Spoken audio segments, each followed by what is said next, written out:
everyone, welcome back to part 2 of my March reading wrap-up.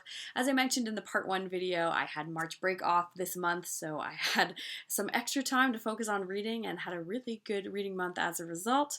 So part 1 was all about the nonfiction and graphic novels that I read, which leaves us with part 2. We are going to be talking about all fiction, and they are going to be novels in particular. So these are the 5 novels that I read, and the weird thing was that these are all relatively new releases, which is pretty unusual for me because I'm usually a pretty heavy backlist kind of reader. In this video, I'm going to be talking about The Idiot and The Marrow Thieves, which both came out last year in 2017. There's also Mrs. Caliban, which came out originally in the 1980s, but has been recently re-released by New Directions. And then I've also got 2 pretty brand new releases, Frankenstein and Baghdad and The House of Impossible Beauties, which have both come out in the last few months. So let's get talking about these books. The first book I'm going to talk about is Frankenstein and Baghdad by Ahmed Saadawi. This is a book that originally appeared in Arabic in 2014, but has just been translated into English by Jonathan Wright. And I picked this one up as soon as it came out because I'm always looking for some good new fiction in translation. And the reason that I read it this month is that it was picked as the book of the month for the Distracted by Reading book club on Goodreads.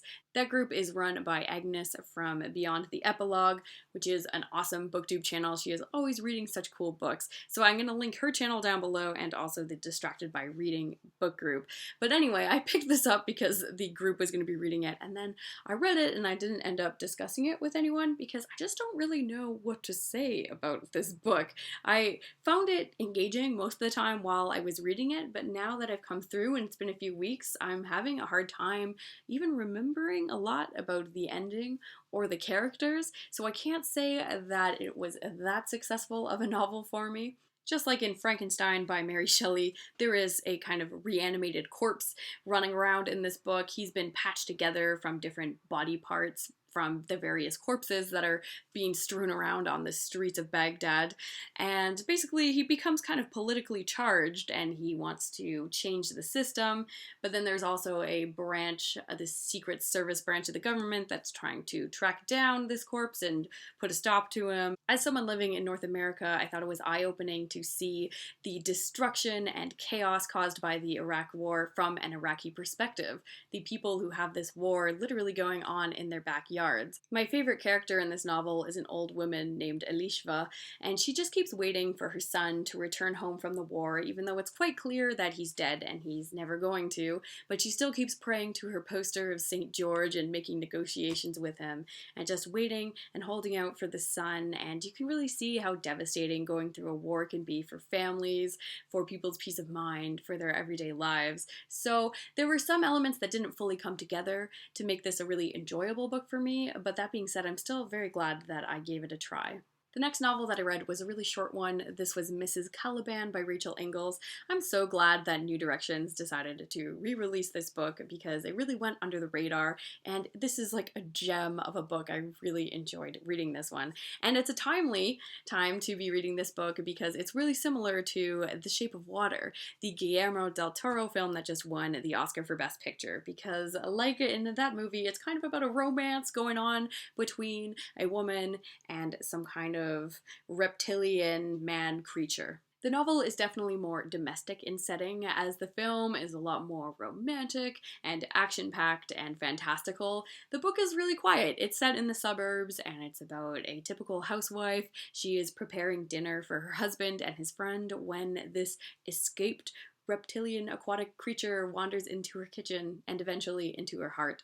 So it is a lot smaller in scale, but I still feel like there's a lot of power to this story, just like there was in The Shape of Water. Another major difference between this and The Shape of Water is that in the film, the woman and the monster have a non-verbal relationship, so it's beautiful to watch them communicate without the trappings of language, whereas in the book, these two have to make sense of each other through their words, and the woman is always trying to renegotiate how she thinks of things in society, because she's dealing with this person who hasn't experienced human existence the same way that she has, so he asks all these questions, and she's never really sure how to answer them, and it's always causing her to undermine her own values. I love how this book appears to be kind of a typical suburban drama at the start about a married couple who things aren't really working out for, and the husband's having an affair and the wife's not really happy either. But it's really a lot more than that, and it's just undermining everything that we hold dear in American society. So I thought this was a really cool book that packs a lot of power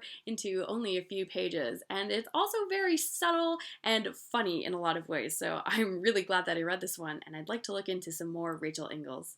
The next book that I read was The House of Impossible Beauties by Joseph Cassara, and this was a debut novel that is about the drag ball culture of Harlem in the 1980s, and specifically about the formation of the House of Extravaganza, which is the first all-Latino drag house. Most of the premise of this book is inspired by true-to-life events, so the House of Extravaganza and some of the characters that are in this novel were all based on real people who you will recognize if you have watched the awesome documentary Paris is Burning. That is all about this Harlem drag ball culture. So I'd seen the documentary, I love RuPaul's Drag Race, and I was so excited to read a book that was about drag. But really this book isn't so much about like the whole scene as a whole as it is about these few characters, and you get these kind of rich, in-depth portrayals of what is going on in these characters' lives. At the time, doing drag was still pretty unconventional, and being gay was not accepted by a lot of people. So you find that a lot of these drag families are formed because people are really being rejected by their natural families. So you kind of have to form your own new tribe of people who are going to accept you for who you are. I appreciate that Cassara is trying to create these in-depth character portrayals, but my main issue with this book is that it was often very slow-paced and boring is just not what you're expecting when you're going into a book about drag. Another unfortunate aspect is that all the best lines of this book and all the best characters were ones who I had already been introduced to in Paris is Burning, so I felt like all the best stuff was kind of like taken from real life, and then he tried to construct other fictional elements, but they just weren't as memorable or exciting, which like I can't blame him for that, but it was just unfortunate that like the characters that he had fully created out of nothing just weren't nearly as memorable as their real-to-life counterparts. I also was expecting more of a strong emotional connection to this book, since we are dealing about characters who have such intense backstories and such tragic fates, but yet I really didn't get emotional until the last page of this book when the sheer magnitude of the AIDS crisis hit me. But even then,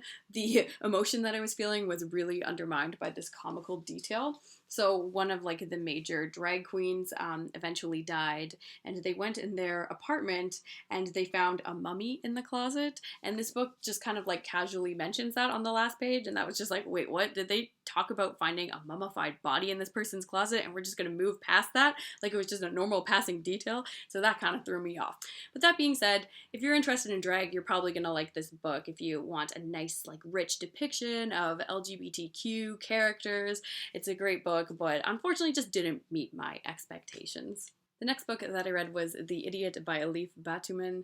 This is a book that seemed to be pretty polarizing, and I have to say that I did not enjoy this book. I thought that it was going to go well for me. I enjoyed like the beginning of it, maybe the first few 50 pages or so, about a young girl named Celine. She's going to Harvard, and she thinks that everything's all a little bit ridiculous. So I liked the narrative point of view at first, but I just grew so tired of this book so quickly, so that getting through like 400 pages of this was really tough. This book to me felt like a lot of fragments that just never really came together in any kind of cohesive way for there to be much of a larger meaning. I am all for a meandering plot and a lack of a coherent meaning if I've been enjoying the novel as it progresses, but this book I just didn't really like it while I was reading it. It really felt like a chore. The biggest story that's going on in this book is Celine is having this complicated relationship with this guy named Yvonne that she meets at Harvard, and they start communicating through email. I think the whole point of their relationship is supposed to show two people who are extremely bad at communicating. Like they never really seem to break through to each other or to have real meaningful conversations. And that's kind of a book where like all communication seems to be kind of broken. So Celine is studying linguistics, so she's starting to think about what words are and how we communicate with people in different languages. She herself is learning some new languages. So she has all these questions about like the theory of language, but then also she's just not really able to form effective relationships with the people in her life, especially with this Yvonne guy.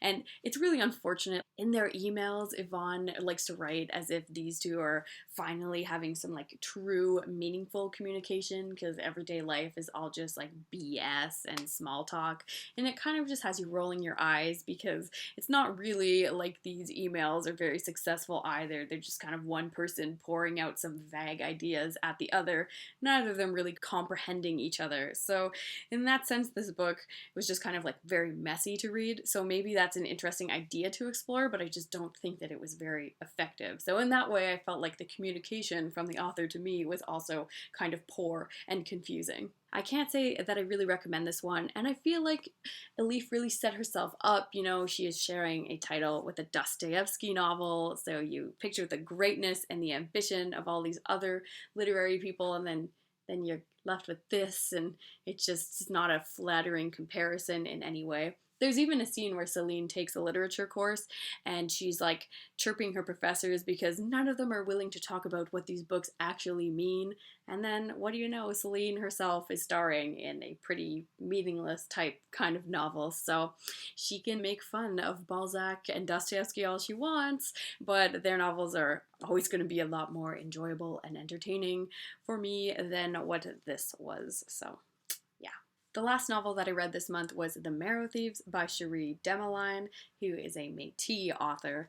And this is a YA dystopian, which is usually my least favorite type of book, but it was actually really captivating and interesting. It's set in a future where indigenous people are being hunted for their bone marrow, because essentially white people have kind of lost the power to dream because things have gone so bad in their society, and they have turned to basically hunting indigenous people to take this bone marrow so that they can have access to dreams again. There's a lot of commentary in this book how settlers have treated indigenous people as commodities for a long time in the past, and how that will continue to be a problem in the future.